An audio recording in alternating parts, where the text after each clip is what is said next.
तीन हमारे मूल ग्रंथ हैं तंत्र शास्त्र के, तंत्रराज तंत्र, महानिर्वाण तंत्र और रुद्रयामलम तंत्र।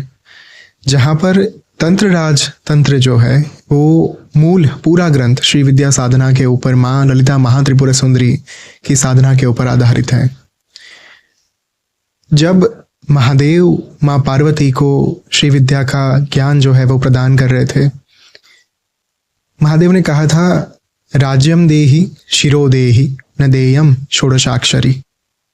उन्होंने महादेवी को कहा है वराना ने, जब भी आपके भक्त, आपके उपासक आपकी साधना करें और साधना के फल स्वरूप जब आप उनके समक्ष प्रकट हो वरदान देने के लिए, आशीर्वाद देने के लिए, आप ये सुनिश्चित करिएगा कि यदि आवश्यकता हो तो आप राज्य जो है वो दान कर दीजिए, राज्यों का वरदान दे दीजिए, यानी कि समृद्धि ऐश्वर्य जो है वो प्रदान कर दीजिए उनको।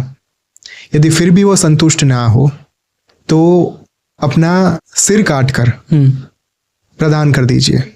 राज्यम देहि शिरो देहि, जरूरत पड़ने पर अपना मस्तक काट कर भी उस साधक को दे दीजिए, किंतु किसी अयोग्य साधक को, किसी अयोग्य व्यक्ति को आप अपना षोडशाक्षरी मंत्र जो है, यानी कि 16 अक्षर का जो मूल मंत्र है श्री विद्या का, वो आप कभी भी मत दीजिएगा।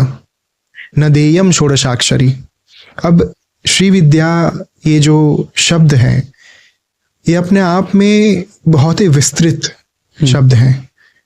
ये मात्र एक टर्म नहीं है, ये मात्र एक साधना नहीं है, कहीं ना कहीं एक ब्रह्मांडीय विद्या है जिससे समस्त ब्रह्मांड का निर्माण, उसका संचालन और उसका विनाश जो है वो संभव है। श्री अर्थात जिनका आश्रय लिया जा सके, श्री अर्थात माता, विद्या। अब विद्या के दो अर्थ हैं। सबसे पहला अर्थ नॉलेज, जो हम आज की तारीख में कहते हैं कि हम विद्या लेने के लिए जा रहे हैं, हम पढ़ाई करने के लिए जा रहे हैं, शिक्षा लेने के लिए जा रहे हैं। किंतु जब हम मंत्र शास्त्र की बात करें, मंत्र शास्त्र में जो देवी माँ के मंत्र हैं, जो शक्ति के मंत्र हैं, या फिर हम कह ले कि जो भी माँ की आराधना है, उपासना है, वो सभी उपासना, उन सभी मंत्रों को विद्या कहा गया। देवता के जितने भी मंत्र हैं उन्हें हम मंत्र कहते हैं, लेकिन माँ के मंत्रों को हम मंत्र नहीं कहते, विद्या कहते हैं। राइट।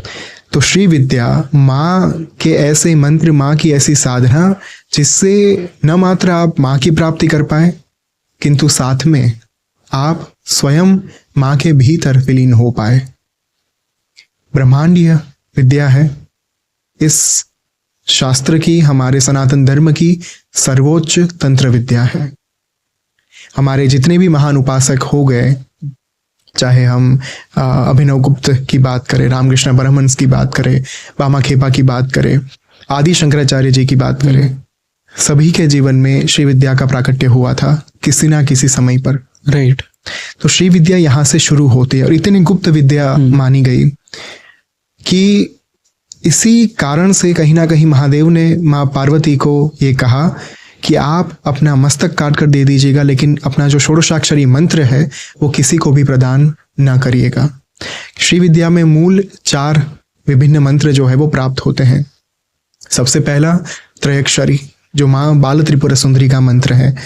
यहाँ पर आगे बात करने से पहले एक बेसिक बात मैं ऑडियंस को ये बताना चाहता हूँ कि श्री विद्या की जो अधिष्ठात्री देवी हैं वो माँ ललिता महात्रिपुरा सुंदरी हैं, जिसे शास्त्र ने षोडशी कहा, और 10 महाविद्याओं में से जो तीसरी महाविद्या है माँ त्रिपुरा सुंदरी, उनका ये मूल मंत्र है, उनकी ये मूल विद्या है।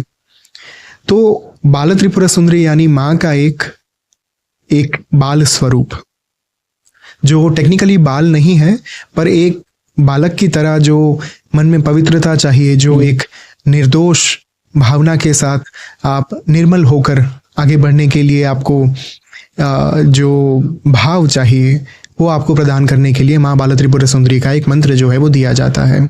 सबसे पहले बाल त्रिपुरा सुंदरी का त्रयक्षर यानी कि 3 लेटर्ड मंत्र, उसके बाद माँ त्रिपुरा सुंदरी का जो है महात्रिपुरा सुंदरी का मूल मंत्र पंचदशी, नाम में ही अर्थ छिपा हुआ है। 15 लेटर्ड मंत्र, 15 वर्ण का, 15 अक्षरों का मंत्र पंचदशी मंत्र। उसके बाद षोडशी यानी कि 16 वर्ण का, 16 अक्षर का मंत्र, उसके बाद महाषोडशी। तो ये 4 मंत्र हैं। इन 4 मंत्रों के माध्यम से श्री विद्या की साधना में जो है वो हम आगे बढ़ते हैं।